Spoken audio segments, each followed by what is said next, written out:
കുറച്ച് ദിവസം എൻ്റെ വീട്ടിലിരുന്നു കേട്ടോ. എൻ്റെ സ്വന്തം ഉമ്മാൻ്റെയും പാപ്പാൻ്റെയും എൻ്റെ മനുവിൻ്റെയും മോളുവിൻ്റെയും കുട്ടികളുടെയൊക്കെ കൂടെ. ഇപ്പോൾ കിട്ടും പാണ്ടൊക്കെ എടുത്ത് തിരിച്ചു പോരുകയാണ് കൊച്ചുകൊട്ടിക്ക് തന്നെ. ഇത്ര കാലം കഴിഞ്ഞു എന്ന് പറഞ്ഞിട്ടും കാര്യമില്ല. സ്വന്തം വീട്ടിൽ നിന്ന് ഇറങ്ങുമ്പോൾ മനസ്സിലൊരു വിങ്ങലാണ് കേട്ടോ. നാളെ തിരിച്ചു പോകാമെന്ന് ആലോചിക്കുമ്പോൾ തന്നെ തുടങ്ങും ഹൃദയത്തിലൊരു എന്തോ ഒരു വെയിറ്റ് കയറ്റി വെച്ച പോലെ. എനിക്ക് തോന്നുന്നു മിക്ക സ്ത്രീകൾക്കും അങ്ങനെ ആവുന്നു. അറിയില്ല, എനിക്കെന്തായാലും അങ്ങനെയാണ്. കാക്കു പറയും എൻ്റെ വീട്ടിൽ പോയാൽ എനിക്കൊരു പ്രത്യേക കുണിച്ചില്ലാണ് എന്ന്. സംഭവം ശരിയാണ് കേട്ടോ. നമ്മുടെ ഉള്ളിലെ കുട്ടി ഉണരുന്നത് നമ്മുടെ സ്വന്തം വീട്ടിലെത്തി നമ്മുടെ ഉമ്മാനെയും പാപ്പാനെയൊക്കെ കാണുമ്പോഴാണ്.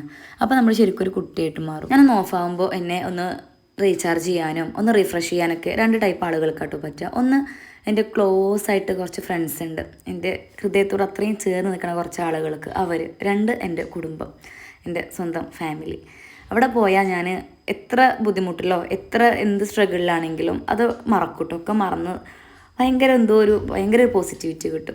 അപ്പം അങ്ങനെ കുറച്ച് നല്ല മെമ്മറീസ് പ്രാവശ്യം പോയപ്പോഴും ഉണ്ടായിട്ടുണ്ടായിരുന്നു. ഞങ്ങളുടെ ചിരി കേട്ടിട്ട് ഉമ്മ നിസ്കരിക്കണോടത്തുനിന്ന് ഓടി വന്നിട്ടുണ്ട് കേട്ടോ. പറയുമ്പോൾ നമ്മൾ സ്കൂൾ ദിവസം കാണുന്നതാണെങ്കിലും വീട്ടിൽ പോയാലും ഞങ്ങളെ സംസാരം കഴിയേയില്ല കേട്ടോ. മനുവും മോനും ഉണ്ടെങ്കിൽ പറയും വേണ്ട, ഞങ്ങൾ നേരം വിളിക്കുകളൊക്കെ ഇരുന്ന് സംസാരിക്കും. ശരിക്കും മോനുവിനെ മിസ് ചെയ്യലുണ്ട്, പക്ഷേ പ്രാവശ്യം മനു കൂടി ഉണ്ടായപ്പോൾ ഭയങ്കര ഹാപ്പി ആയിരുന്നു. ശരിക്കും ഒരു വെക്കേഷൻ മോഡിലോട്ട് പോയി എന്നുള്ളതാണ് കേട്ടോ സത്യം. നമ്മുടെ സ്വന്തം ആളുകൾ നമ്മുടെ ചുറ്റും ഉണ്ടാവുക എന്നുള്ളതാണ് നമുക്ക് കിട്ടാൻ പോകുന്ന ഏറ്റവും വലിയ ഭാഗ്യം കേട്ടോ. അത് അങ്ങോട്ടും ഇങ്ങോട്ടും സ്വന്തമെന്ന് ഒരുപോലെ തോന്നണം, അപ്പോഴുള്ളൂ അതൊരു ഫുൾഫിൽ ആവുക. എന്തായാലും അൽഹംദുലില്ലാ എനിക്കങ്ങനെ കുറച്ച് ജെന്യുവിനായ ആളുകൾ കൂടെ ഉണ്ട് കേട്ടോ.